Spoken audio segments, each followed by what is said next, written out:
Unmute. Say disable audio. Leave computer audio. Leave computer audio. Start video. So that it's the audio computer. Start. This is the audio. Line change. That's all. Okay. So we're going live. Say disable audio. Leave computer audio. Leave computer audio. Start video. So that it's the audio computer. Start. This is the audio. Line change. That's all. Okay. So welcome everybody. We're going live here. Say disable audio. Astrophysics in Bangalore, and we're here to bring you a live stream of Venus being occulted by the moon today. It will get occulted by the moon sometime starting in 10 minutes from now in Bangalore, and a bit later from Hanle in Ladakh. As you will see later on, the time it differs from place to place, and we will tell you why. We are now here with the live stream. Welcome everybody. We're going live here. Astrophysics in Bangalore, and we're here to bring you a live stream of Venus being occulted by the moon today. It will get occulted by the moon sometime starting in 10 minutes from now in Bangalore, and a bit later from Hanle in Ladakh. As you will see later on, the time it differs from place to place, and we will tell you why. We are now here with the live stream. Welcome everybody. We're going live here. Astrophysics in Bangalore, and we're here to bring you a live stream of Venus being occulted by the moon today. It will get occulted by the moon sometime starting in 10 minutes from now in Bangalore, and a bit later from Hanle in Ladakh. As you will see later on, the time it differs from place to place, and we will tell you why. We are now here with the live stream. Welcome everybody. We're going live here. Astrophysics in Bangalore, and we're here to bring you a live stream of Venus being occulted by the moon today. It will get occulted by the moon sometime starting in 10 minutes from now in Bangalore, and a bit later from Hanle in Ladakh. As you will see later on, the time it differs from place to place, and we will tell you why. We are now here with the live stream. Welcome everybody. We're going live here. Astrophysics in Bangalore, and we're here to bring you a live stream of Venus being occulted by the moon today. It will get occulted by the moon sometime starting in 10 minutes from now in Bangalore, and a bit later from Hanle in Ladakh. As you will see later on, the time it differs from place to place, and we will tell you why. We are now here with the live stream. Welcome everybody. We're going live here. Astrophysics in Bangalore, and we're here to bring you a live stream of Venus being occulted by the moon today. It will get occulted by the moon sometime starting in 10 minutes from now in Bangalore, and a bit later from Hanle in Ladakh. As you will see later on, the time it differs from place to place, and we will tell you why. We are now here with the live stream. Welcome everybody. We're going live here. Astrophysics in Bangalore, and we're here to bring you a live stream of Venus being occulted by the moon today. It will get occulted by the moon sometime starting in 10 minutes from now in Bangalore, and a bit later from Hanle in Ladakh. As you will see later on, the time it differs from place to place, and we will tell you why. We are now here with the live stream. Welcome everybody. We're going live here.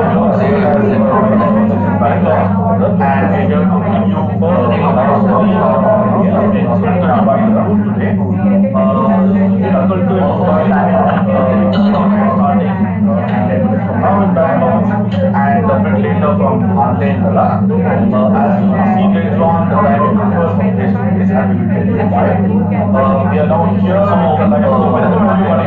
We're going live here. Astrophysics in Bangalore, and we're here to bring you a live stream of Venus being occulted by the moon today. It will get occulted by the moon sometime starting in 10 minutes from now in Bangalore, and a bit later from Hanle in Ladakh.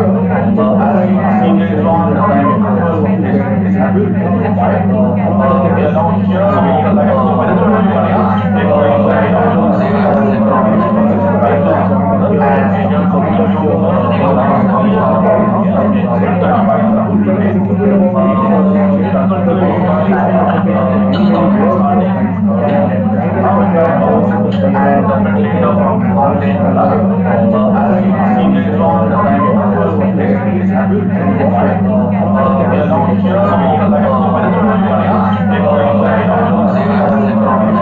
Bangalore, and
Arvind, just hold on. There's a problem with the audio. Just give us a minute to fix it.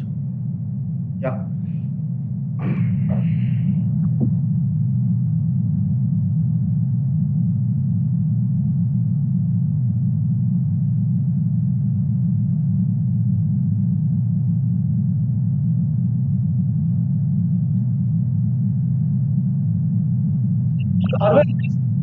Arvind, just hold on. There's a problem with the audio. Just go ahead, Arvind. Yeah, please go.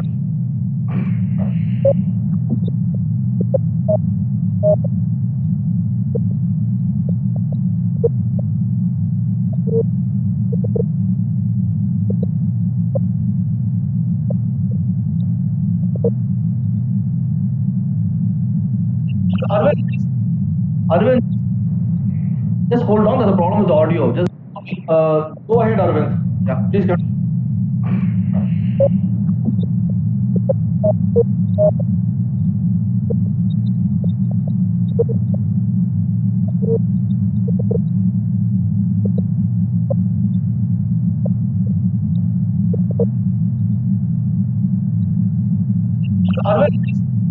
Arvind, just hold on. There's a problem with the audio. Just go ahead, Arvind. Yeah, please go.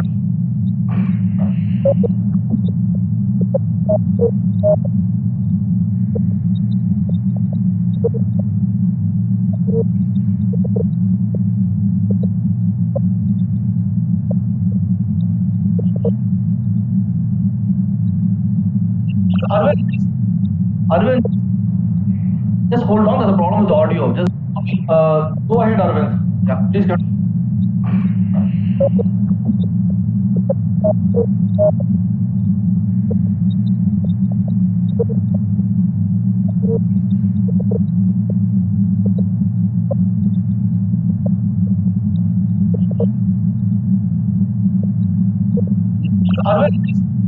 Arvind, just hold on. There's a problem with the audio. Just go ahead, Arvind. Yeah, please go.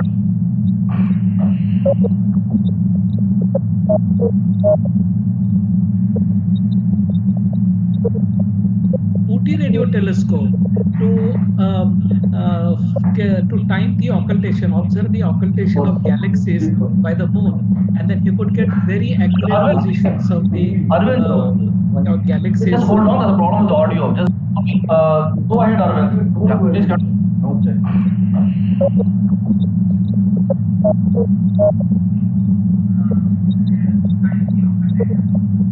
UT radio telescope to time the occultation, observe the occultation of galaxies by the moon, and then you could get very accurate positions of the galaxies. Just hold on. There's a problem with the audio. Just go ahead, Arvind. Yeah, please go.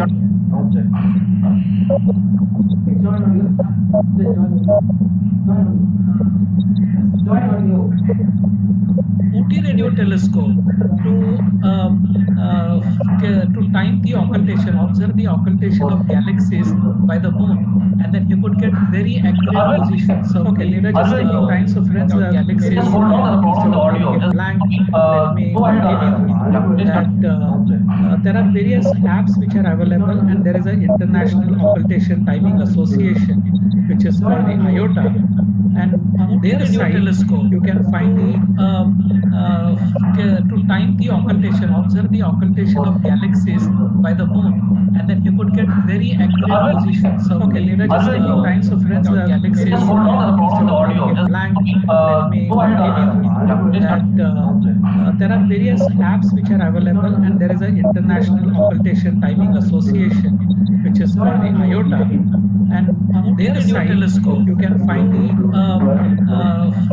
to time the occultation, observe the occultation of galaxies by the moon, and then you could get very accurate positions of just taking time, so friends, the galaxies. Just hold on. There's a problem with the audio. Blank. Let me go ahead,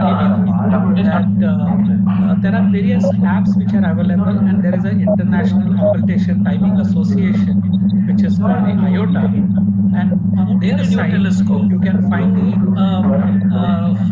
to time the occultation of galaxies by the moon, and then you could get very accurate positions of just taking times of friends, galaxies, just hold on the audio, just blank, let me and there are various apps which are available, and there is an International Occultation Timing Association, which is called the IOTA, and on their site you can find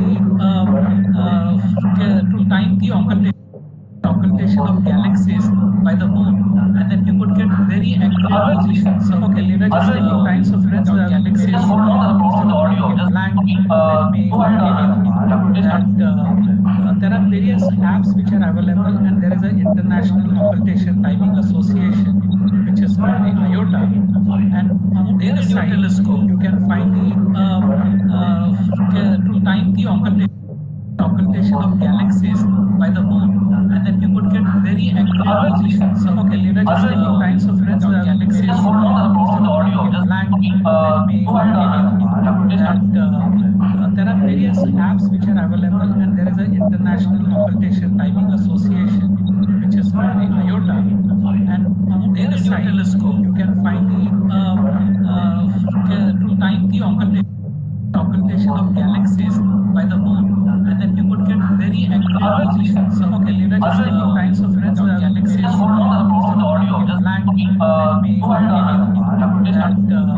and there are various apps which are available, and there is an International Occultation Timing Association, which is called the IOTA, and on their site you can find to time the occultation of galaxies by the moon, and then you could get very accurate positions. So, okay, Lena, just taking times of friends, galaxies, just hold on the audio, just blank, let me and there are various apps which are available, and there is an International Occultation Timing Association, which is called the IOTA, and on their site you can find to time the occultation of galaxies by the moon, and then you could get very accurate positions. So, okay, Lena, just taking times of friends, galaxies, just hold on the audio, just blank, let me and there are various apps which are available, and there is an International Occultation Timing Association, which is called the IOTA, and on their site you can find to time the occultation of galaxies by the moon, and then you could get very accurate positions. So, okay, Lena, just taking times of friends, galaxies, just hold on the audio. Brightness of that moon sometimes completely goes away, or at least it dims quite a lot, and in such cases what you call is an eclipse. And for eclipse, the observer can be anywhere as long as it can see both the bodies. So brightness of that moon sometimes completely goes away, or at least it dims quite a lot, and in such cases what you call is an eclipse. And for eclipse, the observer can be anywhere as long as it can see both the bodies. So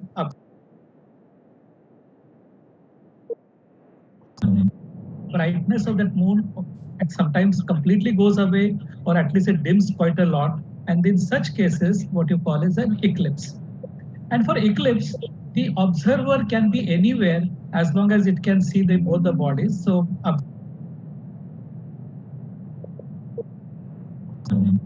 brightness of that moon sometimes completely goes away, or at least it dims quite a lot, and in such cases what you call is an eclipse. And for eclipse, the observer can be anywhere. I think Dorje is saying audio problem is persisting. I have not checked this. Neeraj, anyone who would like to ask? Vasundhara, would you like to continue something? If you just hold on for a second, we are trying to, our audio is misbehaving off and on. So just give us a few minutes, we'll try and figure it out. Just give us a few minutes. Sure. There is no audio.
I think I have also missed out the Uranus rings.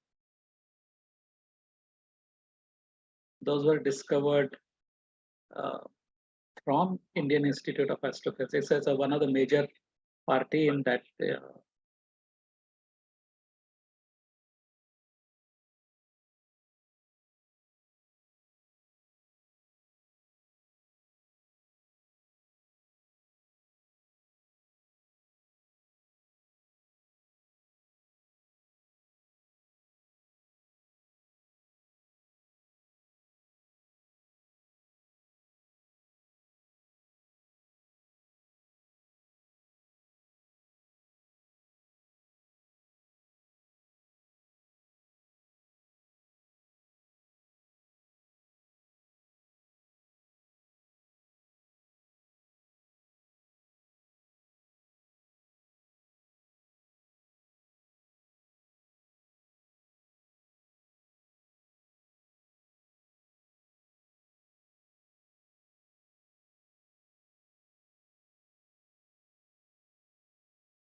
Us to handle.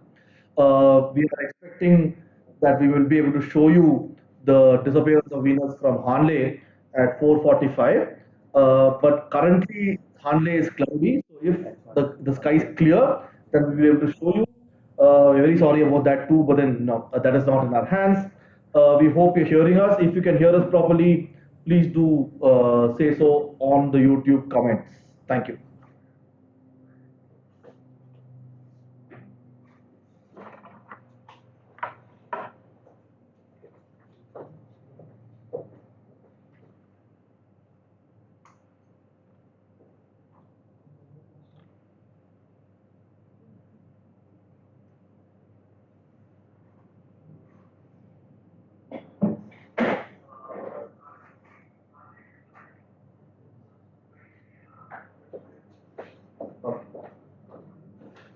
Okay, so we have now confirmed that our audio is fine, so we're back in business. Sorry again. Arvind, I think some of what you said probably got cut off. We do not have too much, but I think we heard a lot of what you said already. We'll come back to you for questions. Meanwhile, can I ask Professor Vasudha Raju to share a screen and tell us a little bit about why is it that the occultation is being seen at different times from different locations?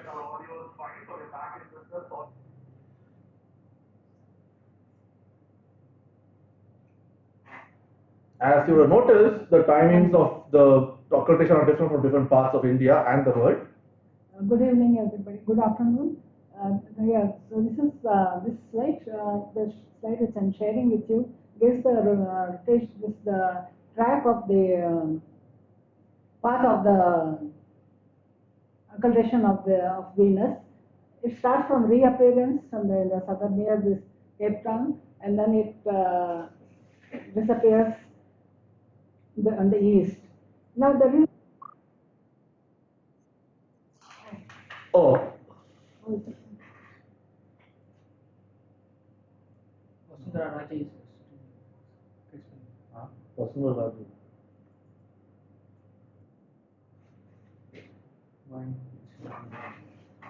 Can you give it to me? Vasundhara. Your share screen. This what to Pin Vasundhara.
So I request Professor Raju to start with the audio, and we will figure out what's wrong with her. Yeah, the occultation of any object is an interesting event because it gives us the precise time.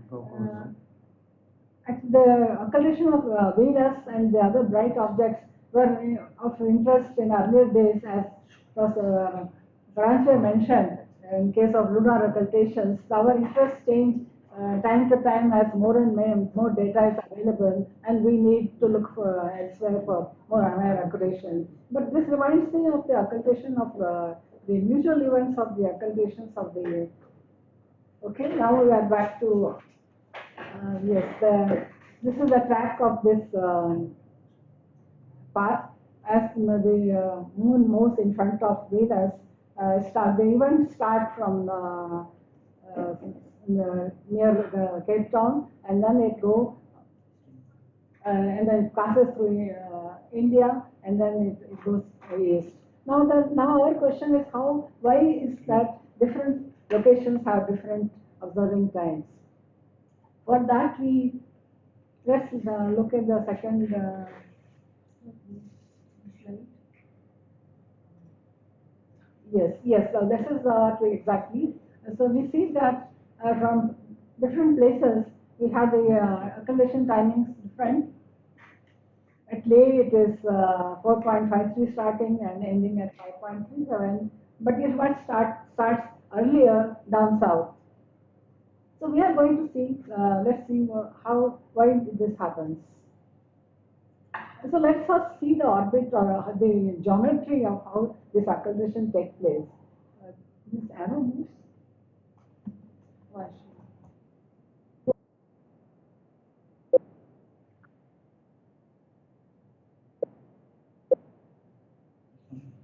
One second. He says screen is not there. This is your YouTube. You can. No, it's there. Please go. It is there. It is Please there. go. Yes. Yeah. So you see that you see the position of the. I cannot move the pointer, no? You cannot move. But I should not press. Yeah, you should. Okay. Yeah. So we have the central sun and then the orbit of Earth, and then this Venus here. And here the position of moon is very close to the earth.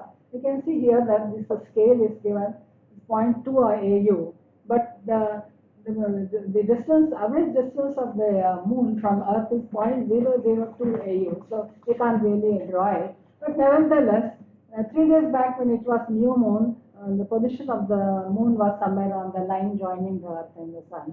And now today we join the earth, the moon, Venus and the earth line, and moon is somewhere here. And we see that the occultation makes the direction of occultation is basically determined by the orbit of the moon, because that's the one fast moving object. So as it's moving earth eastwards, the occultations are more dependent on the velocity, because Venus position is very slow. Here comes here. Here you can see this event occurring at a larger scale. This tells us exactly why the timings are different from different places on the Earth. We have Venus here and different positions on the Earth. These are the line joining. They are all looking at the Venus, the planet, and this is the orbit of the Moon, which I was telling in the earlier slide, which is 0.002 arc second or so these are the three situations when the occultation as its moon is starting this way. When the when the tip of this the limb of the moon is just crossing this, it starts. And in this case, particular this line, the occultation has started. And the white line here, it is where looking at the location from here, it is just going to start. And for those here, this the green track connecting this region to occultation is yet to start. So this gives us the reason why this explains why the different locations have different times. Here, this particular case, for the case of the present case, the the track of the events are seen from different locations. This actually is Leh, the first one is Leh, and somewhere here is Hyderabad, and this I think is Trivandrum region. No, exactly, no, this is like parallax. Why this is happening? It's because the way we look at the thing, like if you look at the window, if you're sitting and watching, or if you're standing and watching, the aspect will be going to be different. This exactly is what happens here. So looking from Hanle, you have this the event crossing from the event starts from east onwards because it starts from 4:45, and then for Hanle it is here, and down south, as I said mentioned, the down south and southern region, this is the lower level. This is again different. This is the thing at a given time, the different phases of the occultation event. So it's the same. So in occultation, the position is again the position of the moon, and from this particular one place, I was looking at the planet. For this,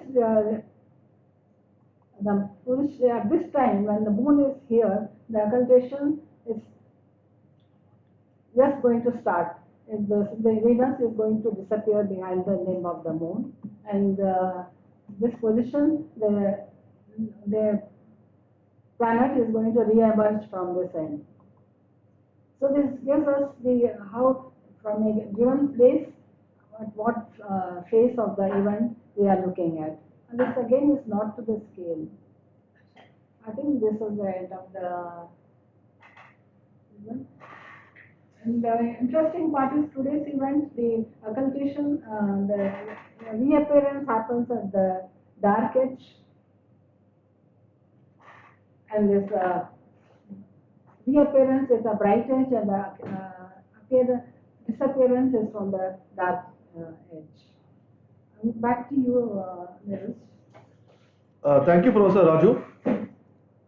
So we just got in touch with our colleagues in Hanle in Ladakh to find out what's happening, and they sent us photos of the sky, which is completely cloudy. It's absolutely totally overcast, unfortunately. And therefore, what I request, so you can see, so what I request our colleagues there to do is to come on the camera and just maybe just show us around and show us not just the cloudy sky, but also the surrounding beautiful hills where you're standing. So stands in Sewang from the Indian Astronomical Observatory.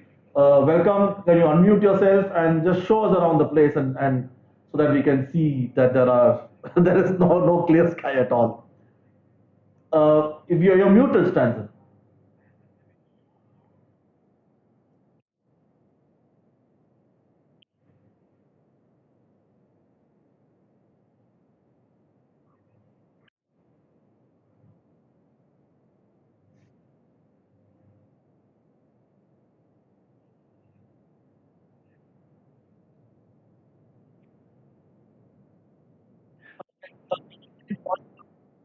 Stanton, can you point the camera a bit down?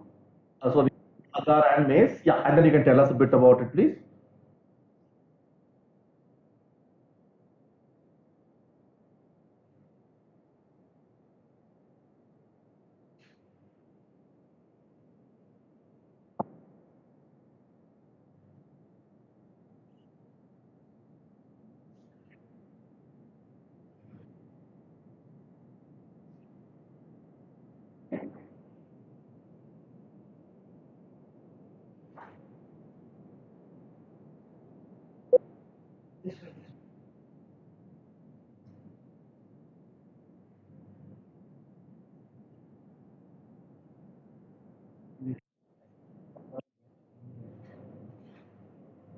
Thank you, Stanton. Yeah, so Stanton, you can mute yourself now. Thank you so much for showing us around. We will come out from behind the moon at around 4:45 at Hanle, Ladakh.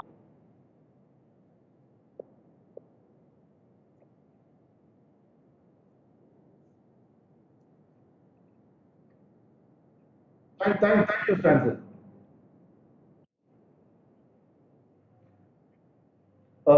So the Venus is going to come out from behind the moon at 4:45 from Hanle, Ladakh, which of course we cannot see since it's completely cloudy.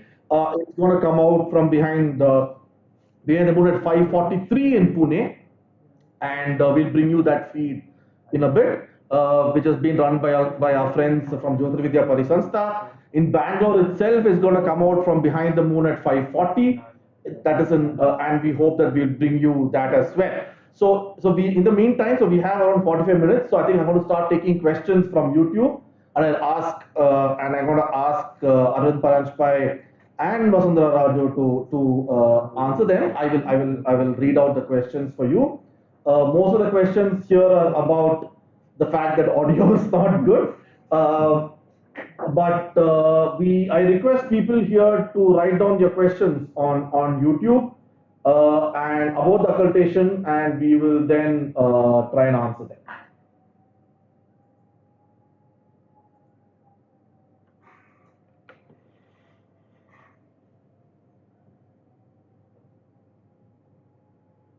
So we invite you to write your questions on YouTube chat, and we will answer them. In the meanwhile, I think Arun Paranjpai had something to say. It is very interesting about the history of something about the history of observations and Kavur Observatory in Tamil Nadu from the past. So Arvind, please go ahead.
Arvind,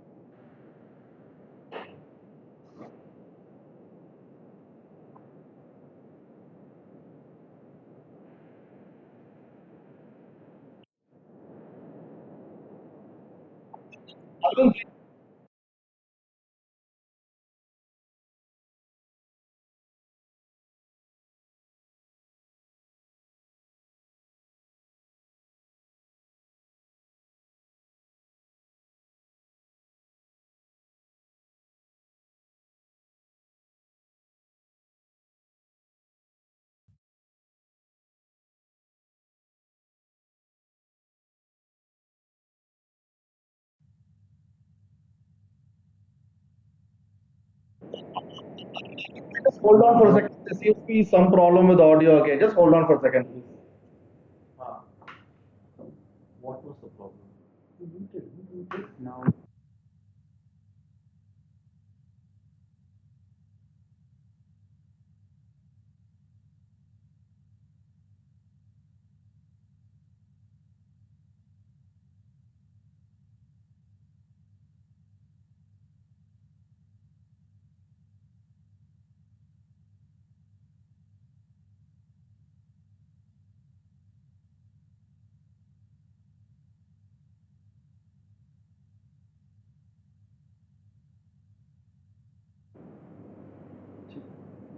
Arvind, can you say something, please? We're trying to test it now.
Uh, we realize that there are issues with audio. We are sorry again, and therefore we will have people from here talk.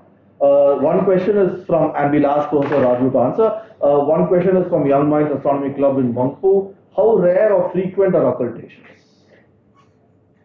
Not occultation. How frequent or rare? Are they frequent events? Are they rare events? Yes, they are frequent, but some of the events are rare. So I'll just tell you what are frequent and what are not, what are infrequent. For example, lunar occultations are very frequent because moon, as it moves around the Earth in 27 days time, it comes across many stars. So inevitably there are always events. Only one advantage is that moon, it has got crescent phase and then the gibbous phase. So some events are easier to observe because whenever the appearance or reappearance of the star, oh sorry, I am talking about stellar occultations now, not occultation of Venus. There is occultation of stars by moon. So in those days, as Professor Arvind Paranjpe also mentioned, lunar occultations were very valuable because we had to time the events, and also they are used to observe the angular diameter of the stars because moon has got a sharp edge. So there are it is like a diffraction pattern, and the diffraction on this sharp edge. So from there one calculates and find the direct. So coming back to the question now, this lunar occultations are not rare, but there are occultations like this Venus occultation. They happen once in about a year because the earlier one was in last year. Next one is the end of this year itself, and so on. So they are not very rare. But there are occultations by the outer planets, the Saturn, Jupiter. They are rare, especially the observations by Uranus, Neptune are very valuable because these are the planets which, when the occultations of by these planets were responsible for the discovery of many of the objects like the as Arvind mentioned just now, rings around Uranus and also atmosphere around Ganymede. It was for that. This is 1972 when the telescope with Kavlur was installed. Like that year, when a star was getting occulted by Ganymede, the event was not very certain because these predictions are uncertain because we have to know precisely the orbit of the planet as well as the position of the star. In those days, back in 1970, these were not very accurately known. Nevertheless, there was predictions, but people expected to find the occultation by the planet, but it so happened, and even the observations from Kavlur Observatory and then the observations by simultaneous observations from other places indicated that the starlight was not exactly getting dimmed abruptly, but there was a gradual change. So that has led to the discovery of atmosphere, thin atmosphere around Ganymede. So, these occultations are rare, but they are very valuable.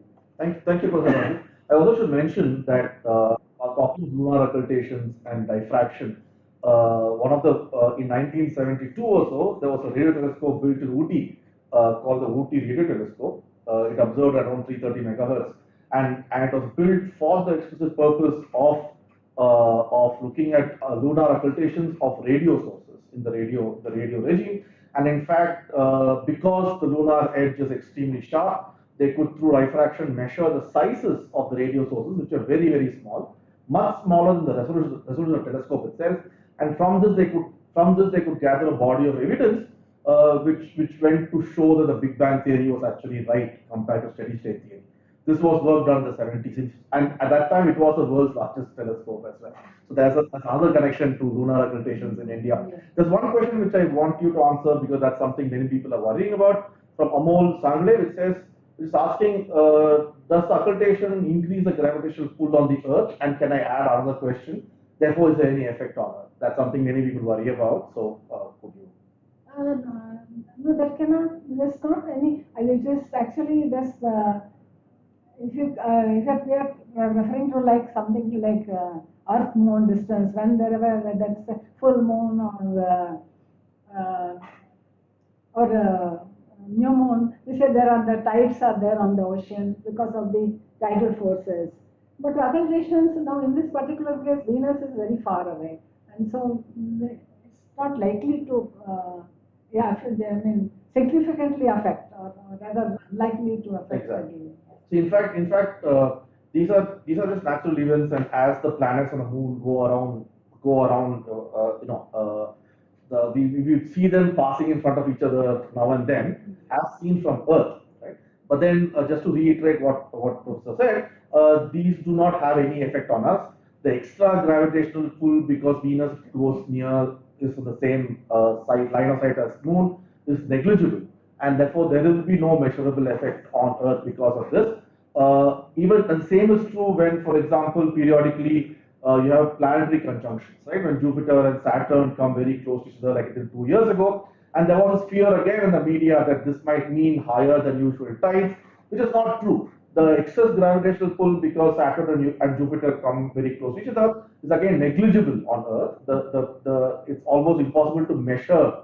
I guess impossible to measure the effect of the excess gravity on Earth because they align with each other. Therefore, there is no harmful effect on the Earth at all. And this is something that we wanted to emphasize since this is a common fear. Savni Chatterjee asks why is Hanle selected for this? Because we thought it would be clear. These are things which we have to take a chance on.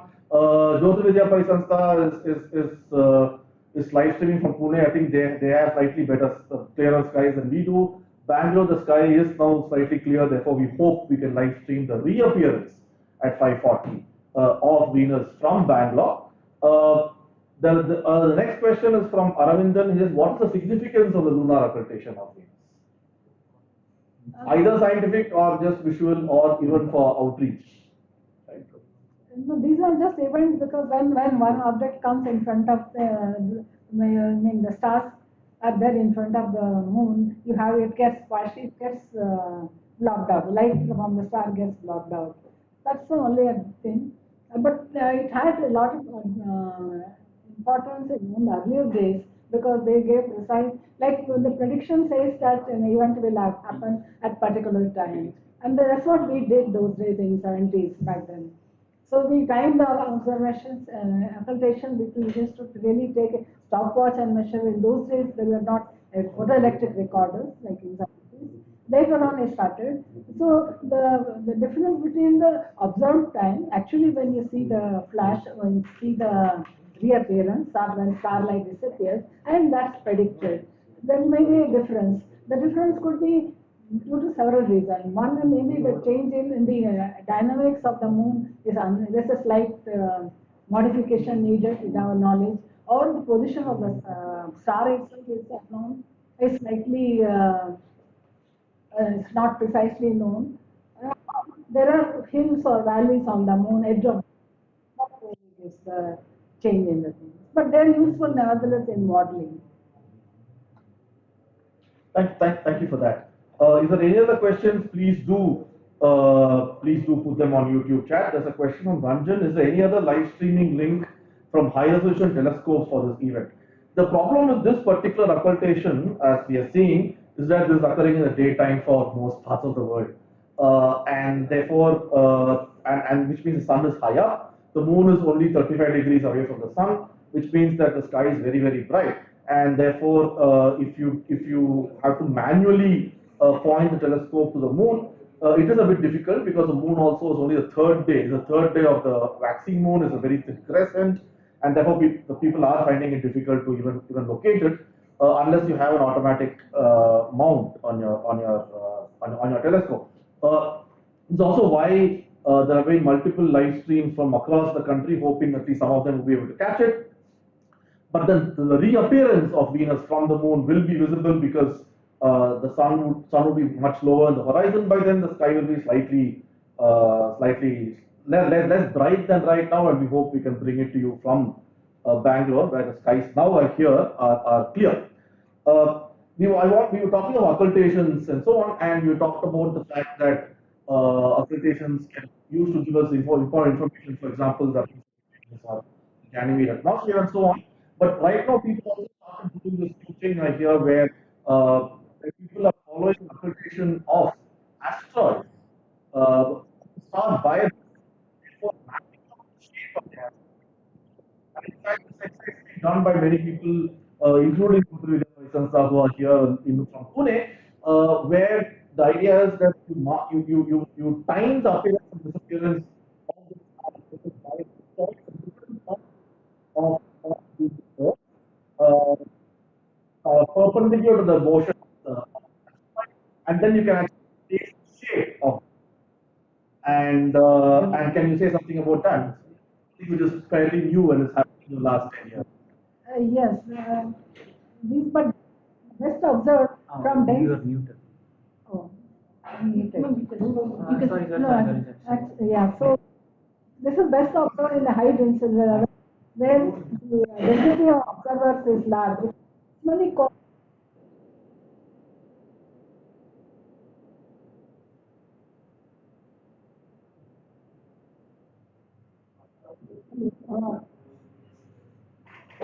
it's crossed out.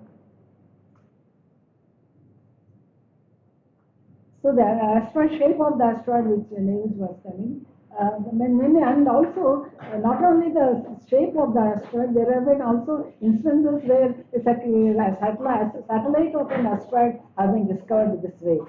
And also, as Arvind Paranjpe mentioned, we also did mention we saw that the star which got occulted by an asteroid, we never knew that it was not a catalogued as a binary star. The observations from Pune and from Europe as well as from Kavlur Observatory, we noticed something funny because the starlight is supposed to fall in, abruptly, but this happened in so either it could be a binary star, but then the reappearance did not happen in the same order. So this gave us a picture the distance between the two events, and then that gave us an idea of the separation between these two stars, and it was later confirmed as binary. So there are very interesting discoveries waiting to be made by the observation occultation techniques. Thank you. Thank you, Mr. Raju. There was a question about, sorry. There's a question from Aditya about the time of occultation. As was mentioned, the time depends a lot on where you are. And I just put a link on the YouTube chat to a site called lunaroccultations.com. And there you can get the timings of appearance and reappearance for your city. It's a very long list. The list includes cities from all over the world, and therefore you have to search for your city. There you can find the exact timings. I'll also put up a link to Arvind's blog soon as well, which has the timings for all the major cities in India. So you had mentioned that they even discovered a satellite of an asteroid. I want to ask you, so we talked about Ooty telescope, right? Where the people are routinely use lunar occultation, the radio, to study the universe, and optical, of course, we've done a host of studies of various kinds of objects. What are other examples of other multi-wavelength occultations, which, for example, are infrared occultations useful for any particular purpose? Maybe we could also explain a little bit about the fact that transits rather than occultations are one of the ways of finding exoplanets itself, right? So objects moving in front of or behind another object have been used for many, many decades in astronomy to measure things or understand objects. But one of the questions here was, how do you calculate? How do you know, right? So maybe you could tell a little bit about how did we come to a place where we could accurately determine the path of Venus and Moon? How do we determine, for example, exact timing for exact locations? What was necessary for us to be able to calculate these things accurately, and how did we develop that knowledge over time? This is interesting because basically one observes these ephemeris or the position of the three objects here. The object which is getting occulted, like for example a star, or it could be any other, Venus or Mercury or anything, or the object which is occulting, the moon, or it could be a satellite, another satellite, and the Earth motion is also equally important. Earth's rotation. Basically, one observes the shadow of the occulted object by the occulting object falling on this Earth. Professor Bhattacharya I was his student, and he used to explain to me how exactly done. When you look at the sky, you project yourself on the sky, and there you calculate how the occulting and occulted objects move. So actually, it requires some orbital motions, and then the position of the objects, and then we calculate at what instant they will be close, and when exactly they will be crossing each other, and so on. It's an interesting thing. It's a very bit detailed calculation. Historically, for example, various cultures, including India, were able to predict eclipses, right? which are slightly easier because the moon and the sun both are fairly large objects on the sky. But then, within the last few hundred years, there have been predictions of transits of Mercury and Venus, right? Transits of Mercury and Venus are when Mercury or Venus go in front of the sun as seen from Earth. And Mercury and Venus are quite small, though the sun is very large. So you do need to know their orbits fairly well, right? Whereas if an asteroid occurs a star, then it's much more difficult to get the orbit really accurately. You need to know exactly what the orbit is. But since you said that it's difficult to do that and various effects creep in, which you have to correct for, what are some of the effects which kind of change the orbit a little bit, which we need to know, which we only learned recently, let's say last 100 years because of better observations? What are the kind of effects affecting these orbits which we may not think of immediately, but which are really important to calculate them? Yes, that's an interesting point. First of all, is the perturbation, orbital perturbation by one planet by the other, which probably you have never thought. But right now, many, I mean, the calculations are quite precise. But as it happened in case of the discovery of Pluto and Neptune, so that's what the unexpected deviation from. But that I don't recall any occultation technique by which an unknown object was determined. Of course, there are these, I cannot just recall, like unknown planet, huge, the larger bodies. But for example, if you're looking at an asteroid occulting a star potentially, and the asteroid is a bit closer to Jupiter, you do need to account for the effect of Jupiter's gravity on the asteroid's orbit, right? Else you get it wrong. Yes, right? exactly. So in some sense, these observations are a test of how well we can predict the orbit, and therefore a test of whether we've taken into account all these corrections properly. Would you agree? This is what exactly happens when there will be a change in the predicted time and observed time. So if there is, then nowadays stellar positions are precisely known. There are new catalogs, whereas the asteroid positions are can change because of the gravity and the tidal effects when it passes close to major bodies and so on. So these occultation observations really help in refining our orbital orbits of the asteroids or minor planets. In fact, a few hundred years ago, this was the problem for predicting eclipse itself, right? So some predictions of eclipses by various people across the world or India would get it right, some would not get it right. And in fact, even in India, there is a tradition of, there are stored inscriptions apparently around Karnataka dating back a few centuries where the king has said, look, you got the prediction right, the eclipse did happen, we said it was, and I'm giving you so much gifts as money, and that was inscribed on the stone. And we know this because of a really large amount of work done by Dr. Shailaja, who is the ex-director of the Bangalore Planetarium, along with Geeta Kaidala, and they have a book published, where a lot of the examples of kings rewarding astronomers, local astronomers, because they're actually able to predict the eclipse correctly, which they will verify after observations, right? Yes. And that's something very interesting as well, which was the eclipse analog of this a few hundred years ago. Now we're coming to a stage where we even try to measure the shape of asteroids depending on how accurately we know where it passes, right? Amazing. So, actually, neither. yeah, we would like to now check if we have Arvind Paranjpai back on audio, and therefore, Arvind, if you can speak a little bit, we will test if we can hear you on YouTube. Can you hear me now? Can you hear me on my audio? Yes. Yeah. Can you patch me? I mean, is it okay if I say something? Yeah, we.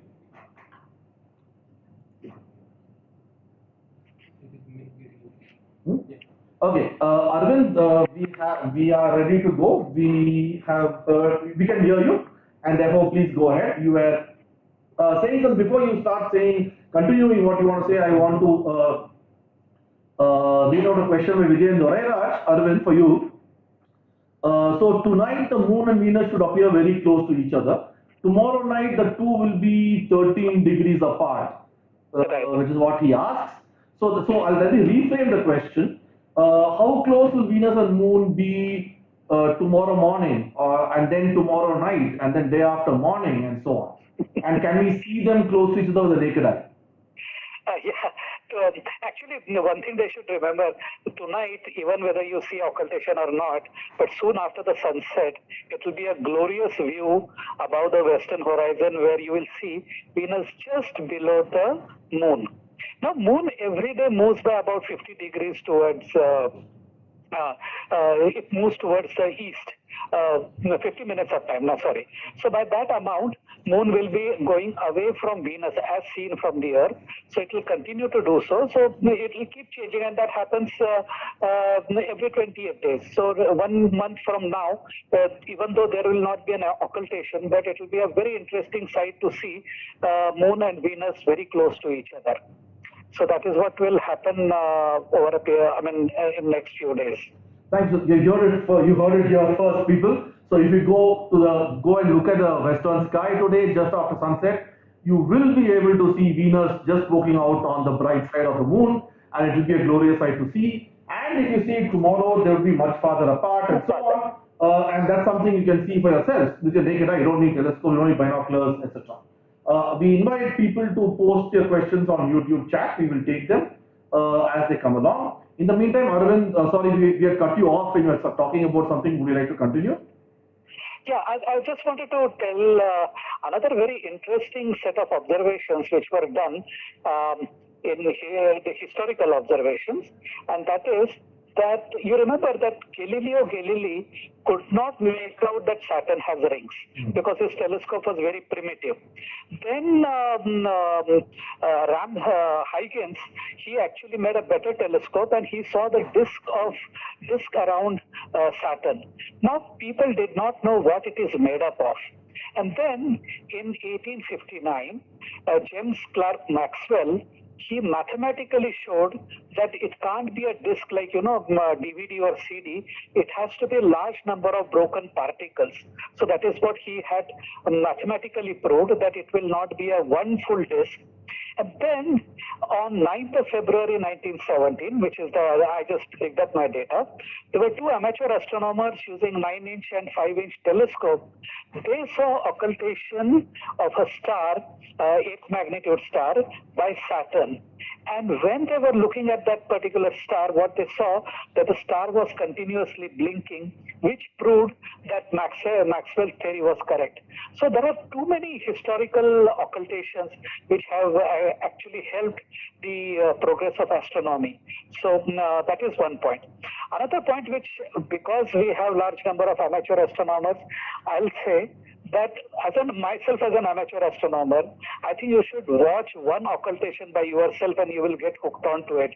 It's an amazing sight that when in the night you are looking at, particularly when the occultation takes place at the dark side of the moon, and then you see that the star is there in the sky on your eyepiece of your telescope, and it is blinking and shimmering, and all of a sudden, without any information, without any signal, the star disappears. It's an amazing feeling, and try and participate in this kind of observation. And as Professor Raju has said just now, that your observations would be very useful to scientific community. So one can think of having a joint venture from different places. We can time this occultation and contribute data to scientific community. So these are 2 points I wanted to share with you. In fact, Arvind Paranjpai, I'd like to say, has been a proponent of occultation observations by amateur astronomers for many years now. There is an international body called the IOTA, the International Occultation and Transit. IOTA, it is International Occultation Timing Association. I'm sorry. And Arvind is associated with that, and this is aimed at people with telescopes. They give you advance notice of occultations, and they invite people with telescopes to time them. And based on the timing and your latitude and longitude, it will be very useful for astronomers to calculate orbits and so on. So the other thing I also want to say was that, like you said, it's a very beautiful sight to look at a star or a planet go behind the moon. And what you're seeing, and usually we think, objects on solar system or the universe move very, very fast in physical terms, right? Many kilometers per second. But of course, we don't see them move that fast because of the great distances involved. And I think occasions like the eclipse or even occultations are occasions where we can actually see the movement, because you can see, no, you can see the limb of the moon hiding Venus, over a few seconds in front of you, and that's one way in which you can actually you can experience the motion of a celestial object yourself directly within a few seconds, and that's something which I think is interesting. Arvind, for people without telescopes but with binoculars, are there things they can do with occultations? You see, again, if you do not have a telescope and have just a pair of binoculars, even then you can time the occultations of bright star. There are a couple of bright star occultations coming up next month, and as Neeraj has put on the links to our site, so you can check out those occultation events. They will take place at certain time in the night. And as I said right in the beginning, that these occultation predictions are accurate to within a second's time. So you can very well plan your occultation observations. You can decide at what time to go to the terrace, and just with the practice, all you need to do is to just go half an hour before the event, and you are in the business. So you can check that, and you can check that observational event. And as Neeraj was asking me that how this with a pair of binoculars, of course it is going to be slightly difficult. If the moon is little bright, then you can have a little issue with your binoculars, because light would be blinding. So the simple technique which I had used when I was in my first year of BSc in 1970. 75, 76, is that I made a telescope by removing the lens of binocular and put it in a shuttlecock tube, and where the eyepiece sit, I put a small aperture, and then through that aperture I could reduce the light of moon, and I could time some occultations at that time. So as I said, like I've been as a joy of observing occultations, I've been doing it for a lot many years, and will be very happy to help anyone who would like to do it. Recently, we have made a very simple device using a webcam, which you can actually remove the lens and put a small draw tube to it and fit it to your telescope or your binoculars, and you can record these observations and time them. So how to exactly time this software is available on IOTA's website. So after the talk, at some point in time, you can visit our sites and check them out. Thank you, Arvind. I have put a link to Arvind's occultation website on the YouTube chat, so I do invite you to take a look. And you can always contact him for more information. If you want to get into occultation measurements, even if you own a pair of binoculars or even better, a telescope, please do that. Absolutely. And I want to ask Arvind to ask Vasudha Raju a question, because they both know each other from very long time, when Arvind also was an IIA, and Vasudha Raju started off her astronomy career using by observing occultations before she became an expert in comets. And I think Arvind probably knew her at that time. So Arvind, do you have a question for Vasudha Raju about her journey with occultations?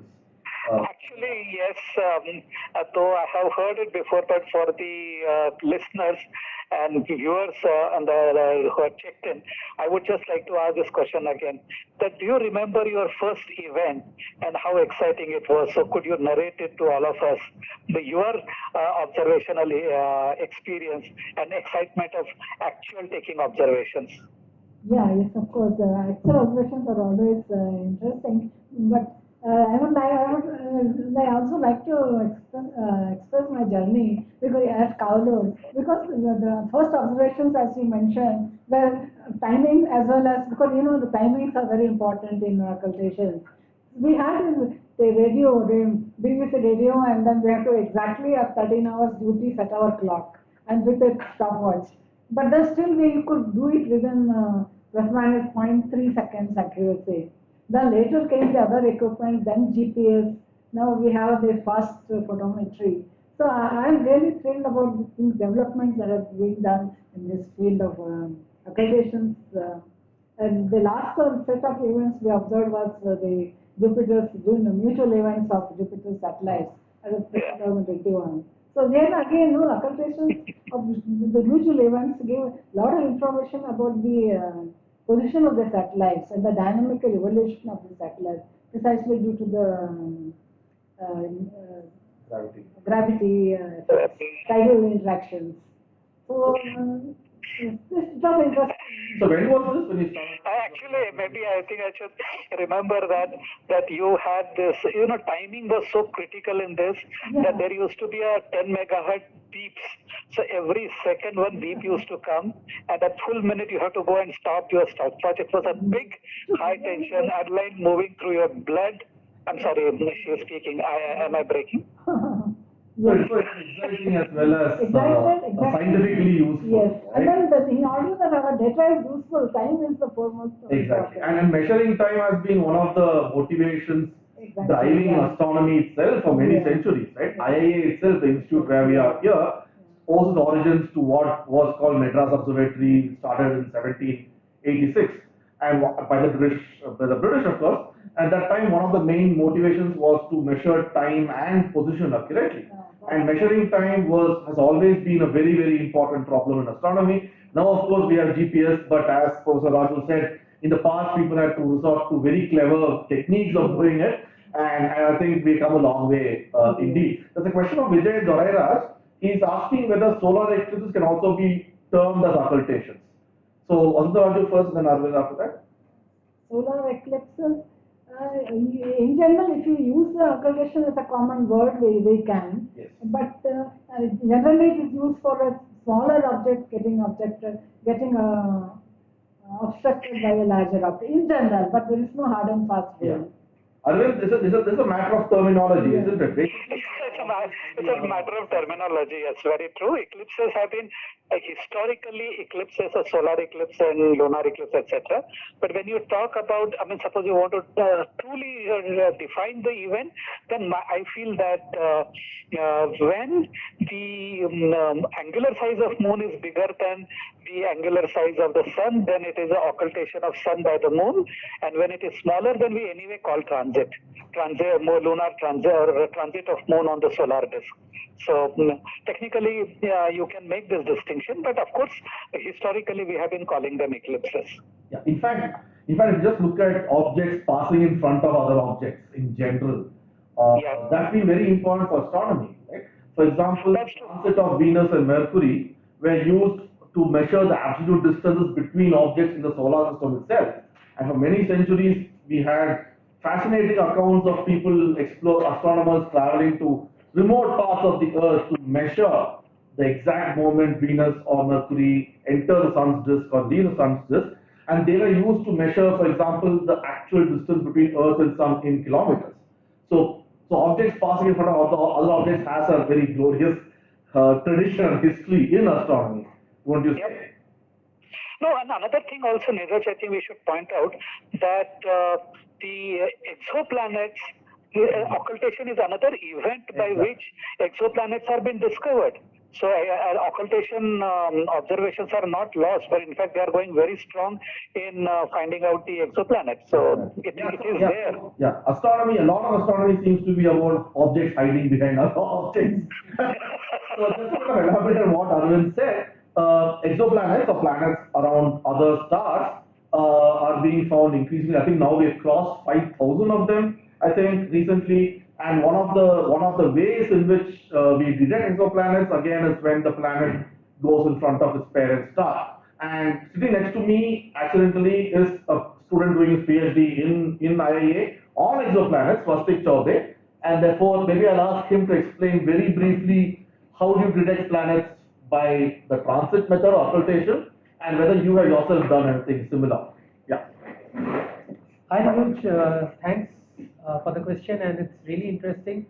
So, not only our solar system objects, but also there are missions that are dedicated to detect planets using transits, like the Kepler and the other missions that have been there. So, as you know, like 4 out of 5 planets detected so far. If I have to tell the exact number, right now we have around 5,214 planets detected till date. As of now, today. As of today, yeah.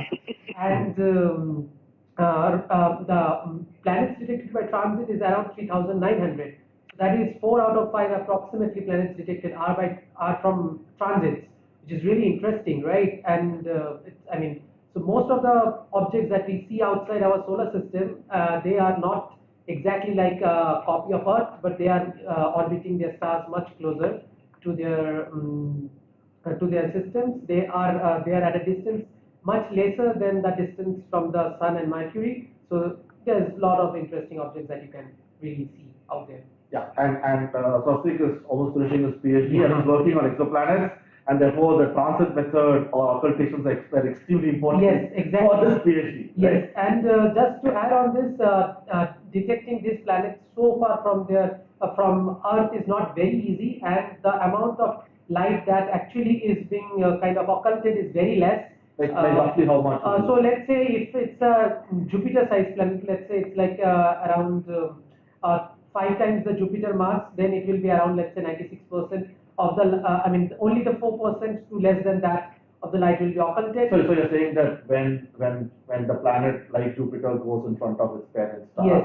the star's brightness will dim only by 4%. Yeah, much less. But usually it's usually it's less than a person. Yes, it's lesser than a person. And to measure that, what does it take to measure that small fraction? Basically, we kind of observe the star continuously. Let's say in a way, we look into the star's magnitude, and if we see a slight change in the magnitude for a period of time, we can confirm that there is a planet. Now, there can be other possible factors also that can decrease the brightness of a star. And when I'm saying the decrease, it's around roughly 1 to 3%. It's not going to be like a lot of variation that you can see. Not like Beetlejuice No, 2 years ago. it's not right? like that. It's really less. But if you find this difference has a periodicity, let's say you are observing this transit or whatever, the light dimming after a regular interval, that it means that it is really like coming from a planet and not from any other sources. Well, the major challenge in this is like if the planet is really small, then so every measurement has a noise level, inherent noise level that you measure the flux from a star, and mostly it's very difficult using this method to detect small planets. However, for giant planets, this technique is kind of more useful overall. Thanks, Swastik. Thank you. And he's about to finish his PhD, so good luck with that as well. Coming back to Arvind, so when you also have participated, I think, in the project to measure the shape of the asteroid, right? Using telescopes across Maharashtra. We talked about it earlier with Vasudha Raju, but since you're back here with us, do you want to say something about your experience and what it took? How do you measure the 2D shape of an asteroid, the actual shape of an asteroid, with just occultation from multiple places? Yeah. Okay, so I'll just share my experience because most of the academic work was done by Vasundhara Raju. We only gathered some amateur astronomers in Pune I was working at IOGA, and we used a 14-inch telescope and we drew down to a place called Nira, south of Pune. It was, I think, 2-day journey. We Pune to Kolhapur, Kolhapur to Nira, and then we had set up our telescope. And then there was a webcams had come very new in those days, so we used webcam. And then it was a 14-inch Celestron, so we put the Celestron telescope and all right. And something interesting then happened was that do whatever we may try, we were not able to get the star on the webcam. And then we realized that our telescope was not properly aligned. It was slightly misaligned and it was not tracking. So as a result, the light of that star, which was actually falling on the pixels of web camera, actually they were shifting continuously. So it was not possible for webcam to actually accumulate all those light and give us a picture.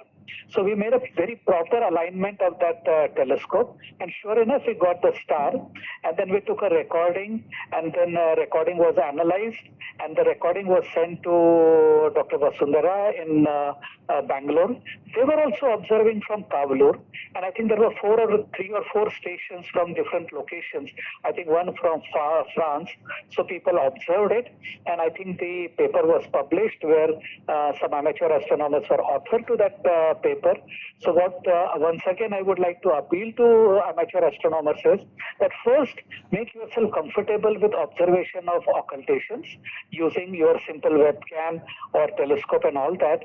And once you are used to this kind of activity, participate in this observations of occultation of stars by asteroids, because this is the cheapest and simplest way of getting the sizes of asteroids.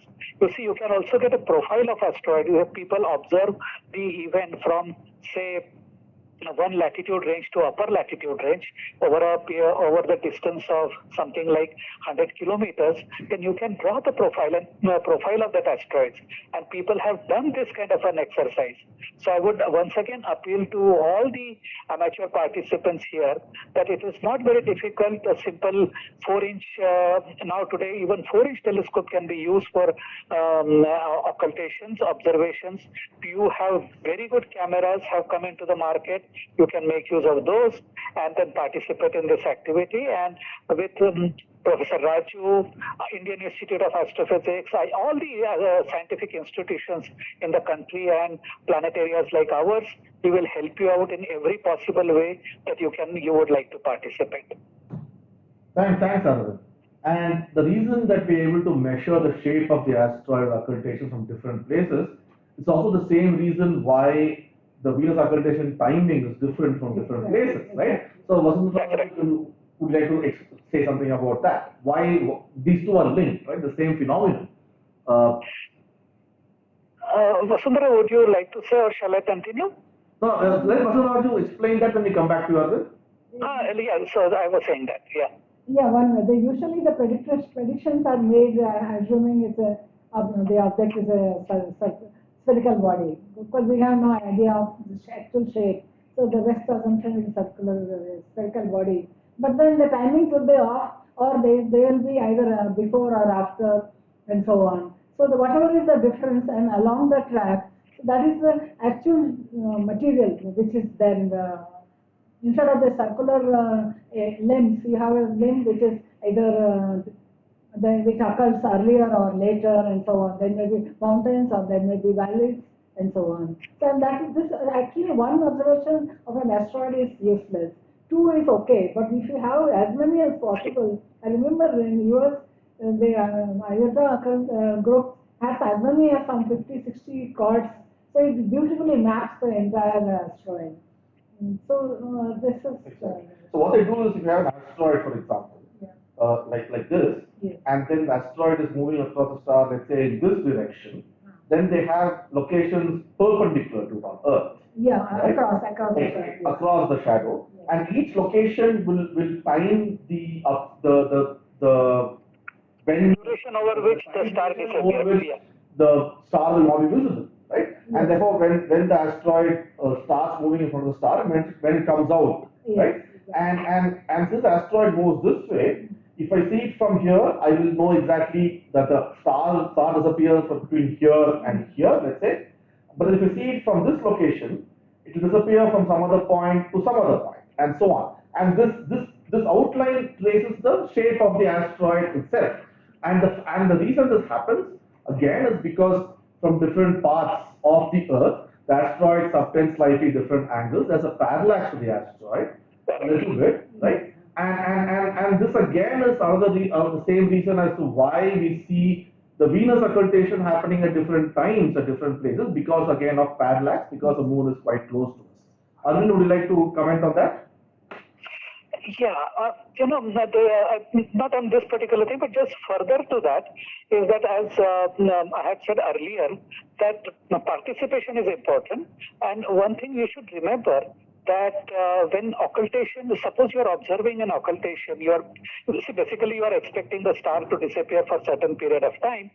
But if you are located your latitude and longitudes properly, and even if you do not see the occultation, that particular information is not lost, or it is not that the information is unimportant. In fact, that information is very important, because it also tells you that asteroid cannot be larger than this particular dimension. So no observational result is useless, or no observational information is bad, but every time you take the observation, it is important. Yeah. And then is another interesting thing about occultation, is that particularly lunar occultation, is what is called the grazing occultation. That is, when the star actually grazes the upper or lower limb of the moon, and then you have large number of valleys and mountains on the moon, and at a one stretch you can see, at times you can see 4 to 5 occultations one after the other. And this is what I would like to share with everyone. It is only what we call seeing is believing, is that kind of an experience it is, that in a short period of few seconds you see the star appearing and disappearing, and at that point, if you can take the recording, nothing like it. Exactly. Thanks, Arvind. We are now 10 minutes away from the reappearance of Venus, but it's still cloudy apparently everywhere, both in Bangalore and in Hanle.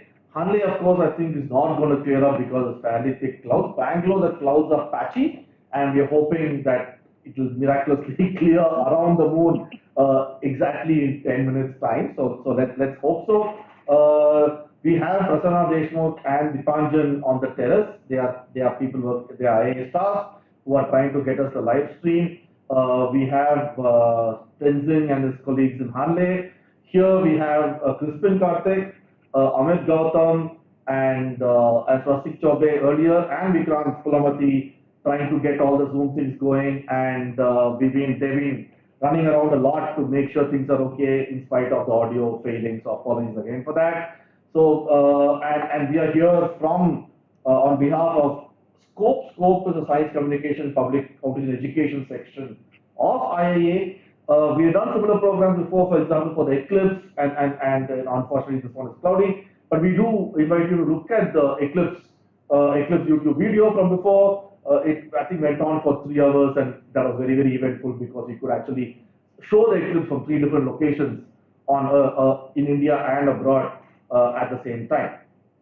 So we have 10 minutes left for the reappearance, though as you can see from the pictures from Ladakh and the portrait size picture with the dome, which is from Bangalore, that it's pretty cloudy. So we have to wait and see.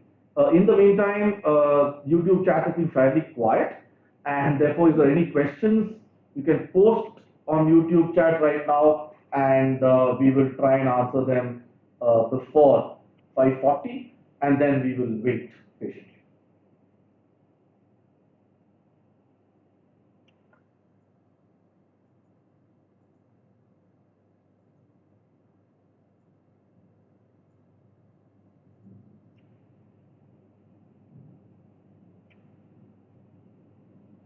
So please post any questions you have, or if you have seen an occultation or even an eclipse or Venus transit or Mercury transit, do tell us about that on the YouTube chat. There were Mercury and YouTube and Venus transits last decade, and some of you might have seen them as well. If you have, please tell us about that on chat as well. I suppose both of you saw the Venus transits in the last decade, Vasundhara and Arvind. I saw them. I saw from Pune, from GMRT actually. What about you, Arvind? I saw it from Iran, Tehran actually. I went there to see the transit of Venus. And the next one which happened that time I was in Mumbai, and I missed that. So the opportunity to see 2 Venus transits, I have lost one opportunity. But one opportunity was a wonderful thing. Its sky was absolutely clear, and we recorded that occultation. By the way, at that time, even the IUCA, we had put up a telescope, and large number of people came and saw the transit of Venus. But also we should remember that transit of Mercury, which are I think 9 years apart, so they keep happening on a more regular basis, and they're worth enjoying it. I think you remember from POEC, efforts were made to see the transit of Mercury from Srinagar, right? Yes. When In the fact, ASI meeting was there. Yeah. coincided with the annual meeting of the ASI. Exactly, exactly. Samir had put up a telescope and a webcam, and Srinagar it was completely cloudy. But then we did manage to get a feed from the Sagar school in Rajasthan, courtesy Arya Talwar, and they had completely clear sky, so that was brilliant. Just a history on transit of Venus, for example, 2012 was the last one in June. Before that was 2004. But then two historic transits more than 100 years ago. Those were in 1874 and 1882, and it was historic and it's interesting for India because many astronomers from many countries had come to India in 1874 to time the transit, as well as people from the Madras Observatory, both British and Indian astronomers as well. And there's a famous story about Lejeune trying to see both the 74 and the 1882 eclipses from India and failing and so on. There's a lot of history to it, both from India and elsewhere. Somebody had mentioned on YouTube about the solar eclipses, right? And so whether they can be termed occultation, I want to talk about a little bit about this coincidence that we have total solar eclipses. The moon and the sun happen to be roughly the same angular size on the sky, and that is because moon is around 400 times smaller than the sun, but it is also around 400 times closer to the sun, closer to that the sun is. But then this won't happen forever. Around 1 billion years ago, this was not so, and maybe after 1 billion years it won't be so. So Vasundhara, would you comment on why we are living in the special age of roughly 1 billion years, where you can actually have a total solar and an annular solar eclipse as well? Yes, you say the moon is receding from us, so it's likely to get smaller and smaller. So, but then that's not going to happen tomorrow. So maybe the moon is receding at around a few centimeters a year, right? Yes. I think a few centimeters a year. Neeraj, one thing I would like to point out, just from the historical point of view, is that the transit of Venus, which took place in late 1800, okay, that was one of the first major international collaboration. Exactly. And interesting thing to note is that I mean, like sometimes even politicians can be so good. And interesting thing to note at that point in time is that there were ships going from one place to another, and French and British were at war with each other. And then it was decided, and then they said that the ships which are going for this particular mission, they had a separate flag, and it was advised to all the armies and navies not to disturb them and give them all the support. So it was a fantastic international collaboration at one point in time, the first international collaboration. And the reason this was done on such a scale was because this was considered the best way to measure the distance between the Earth and the Sun in kilometers, right? And international collaboration, astronomers from different countries went to different parts of the Earth, different corners of the Earth to measure, because the idea was that if you measure exactly when Venus enters the Sun's disk, as seen from on the sky, from different parts of the Earth, you can put all the information together. This method was actually suggested by Edmund Halley himself long back, to measure the actual distances in the solar system. That is true. So I see that YouTube chat is still quiet, so I do invite you all to put your questions in.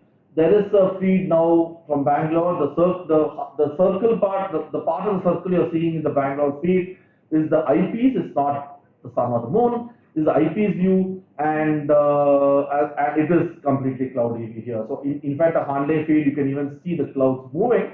The Bangalore feed is also completely clouded out, unfortunately, and Venus is going to reappear now in 2 or 3 minutes in Bangalore, and from in Leh 5 minutes after that, and I'm assuming we won't be able to see it, unfortunately.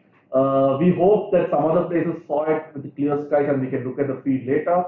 If so, we will put up those links on the IAA social media, you can follow us on Twitter and Instagram.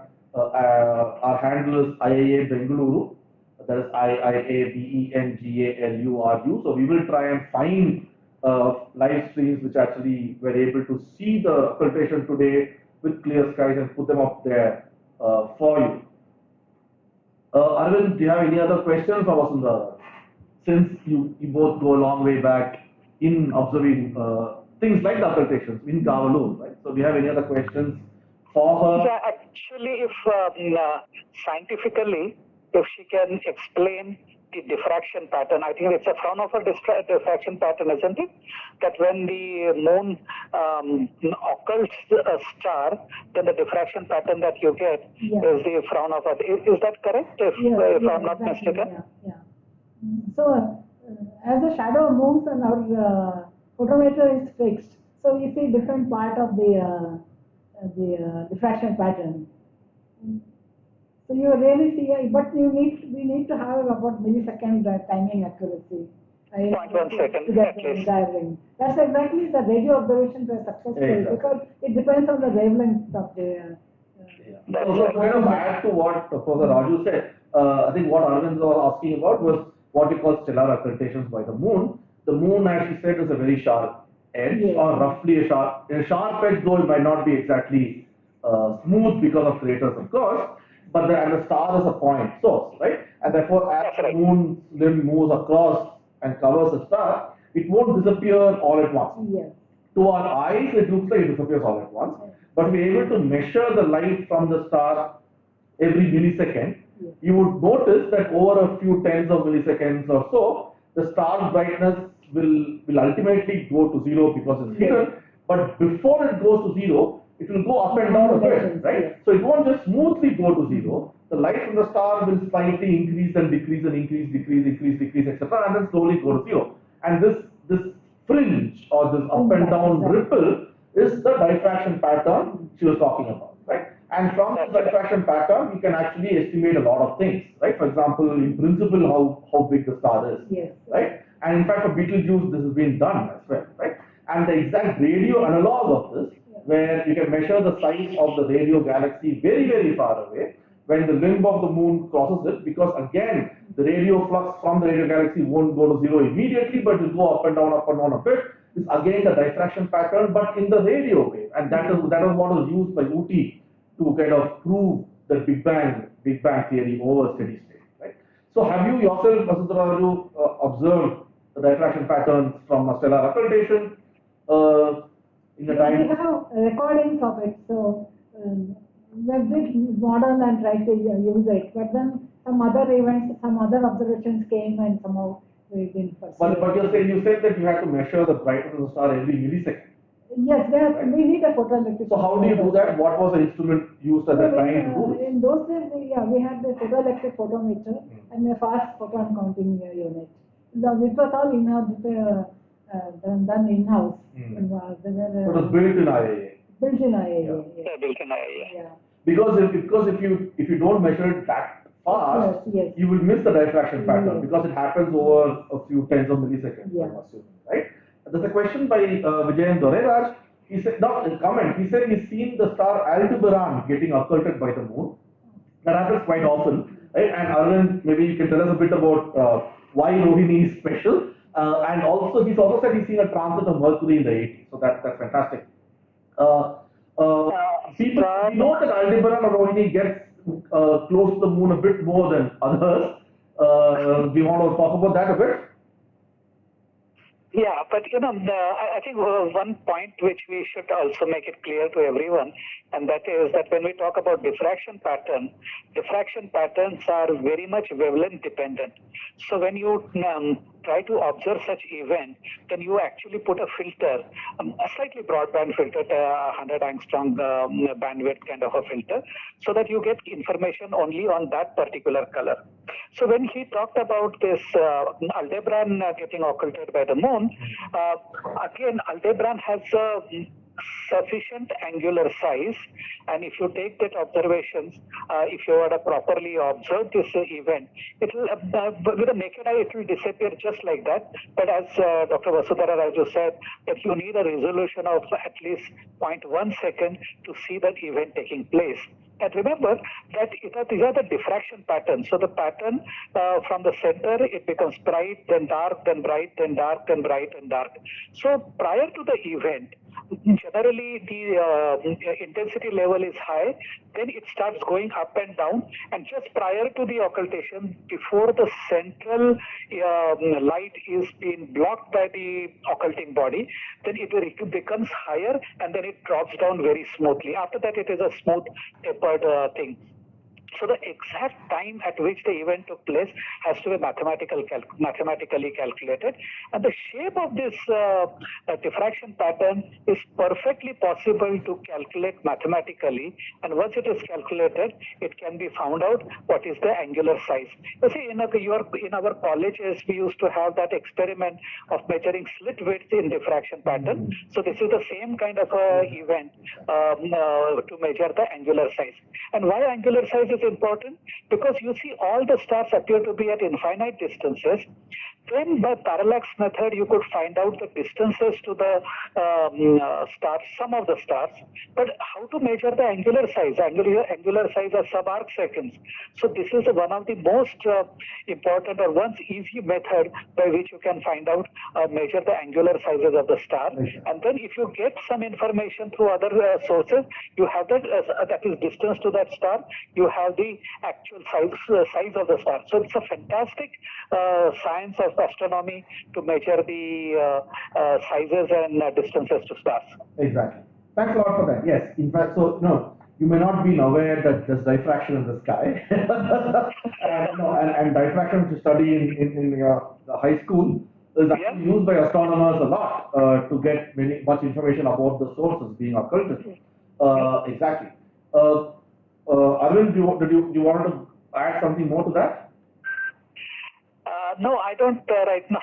Okay. Yeah, let me think about it. Unfortunately, Venus has already reappeared on the side of Moon for Bangalore, and it's still been cloudy. It's reappearing right now from the Moon in Hanle, where it's even more cloudy. So unfortunately, this event is completely washed out for us. But no, I think Neeraj, I think you should tell people that okay, this is a hide and seek event in astronomy, and there was one time in my life when I used to get terribly bugged up when I would miss some event because of cloudy weather. But now I think with the age I got used to it.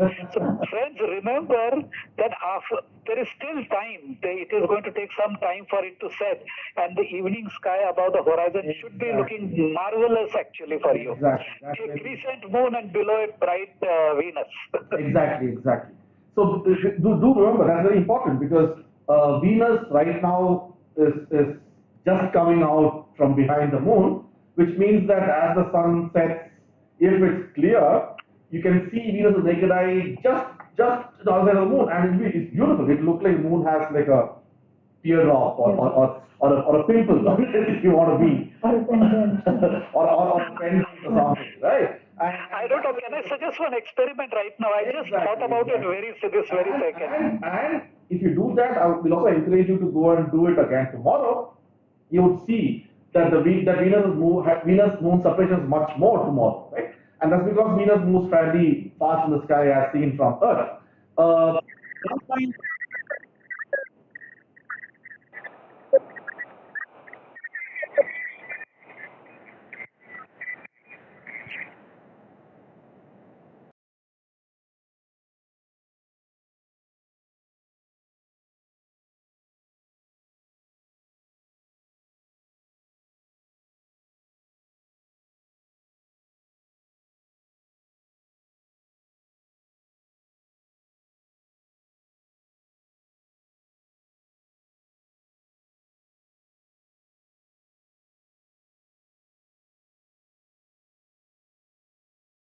So you will have a time difference between the two, and then can you calculate the angle between Venus, Earth, and Moon, and then do this experiment after some time, and you can see how much the rate of change between the two is taking place. It could be a very nice amateur activity for you. Think about it. It is a nice, could be a nice experiment. Thanks. So sorry for the disturbance. I think the phone is just live streaming from our terrace in Bangalore suddenly switched to some video. And now I think we're seeing the sun. We're seeing the sun, and I'm assuming they're using a solar filter in front of the camera to show you the sun safely through the telescope. So at least we see the sun, if not Venus and the moon today. There's a comment by Young Minds Astronomy Clubs in Mangpu. They said they were lucky to see and record the transit of Venus in 2012, and they shared the event with their 3 children as well. And they had cut out a small piece of X-ray plate for the solar filter on a Sony Handycam. That's really cool. So fantastic. So we're very happy to hear that. I think that's lovely. And now, of course, we get good solar filters. And you can buy solar filters fairly cheaply, which are safe, which are extremely safe. They've been tested so that you can look at the sun very safely through the solar filters as well. Though a solar eclipse is going to happen next, not immediately. What we're seeing now is the sun's image. Shown through a small telescope on the terrace upstairs, and the reason it's not blinding us is that I think they put a solar filter in front of it, right?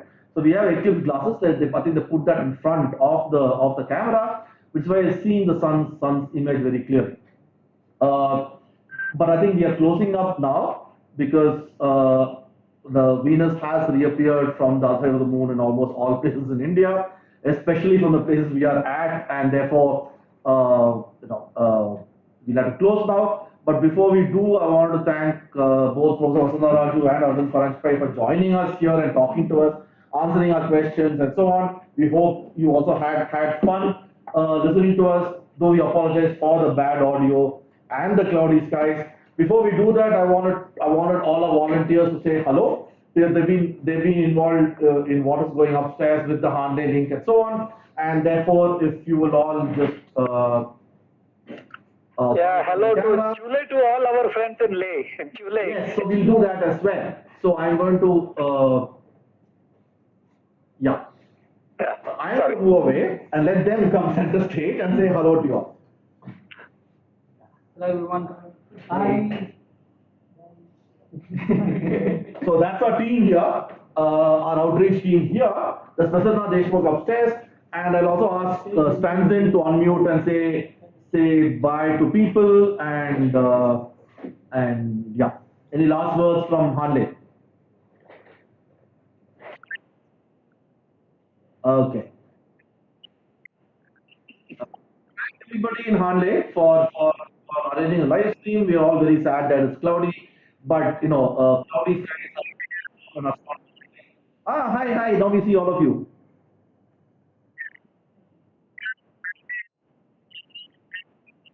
Hello. So colleagues at the Indian Astronomical Observatory in Hanle. Hanle is something you might be aware of, especially because it's been the news lately, and that is because we now have a Hanle Dark Sky Reserve notified by the UT administration of Ladakh.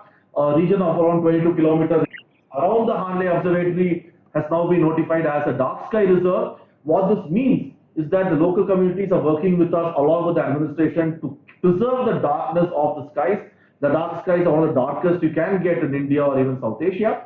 And along with the Dark Sky Reserve comes a program of astro-tourism, where the local communities have been given telescopes, they've been trained in using them, and we will help them promote the area for astro-tourism, whereby tourists who come to see Ladakh and enjoy the beauty of the mountains can also come to Hanle, stay at the homestays run by the local community, and be shown the night sky by the local community villagers who have been trained by us through the telescopes they've been given. And this is something that has been going all around the world, and I do encourage everybody on YouTube to if you're going to Ladakh, please go visit Hanle. We welcome astro tourists. You can experience some of the darkest skies. Don't worry about the clouds. It's cloudy today, but most often Hanle is very, very clear. And lastly, let me thank all of you on YouTube, being patiently watching us. Cloudy skies again are a part of astronomy. We hope that the next celestial event we live stream will have clear skies, and wishing you clear skies on that note. Goodbye, everybody.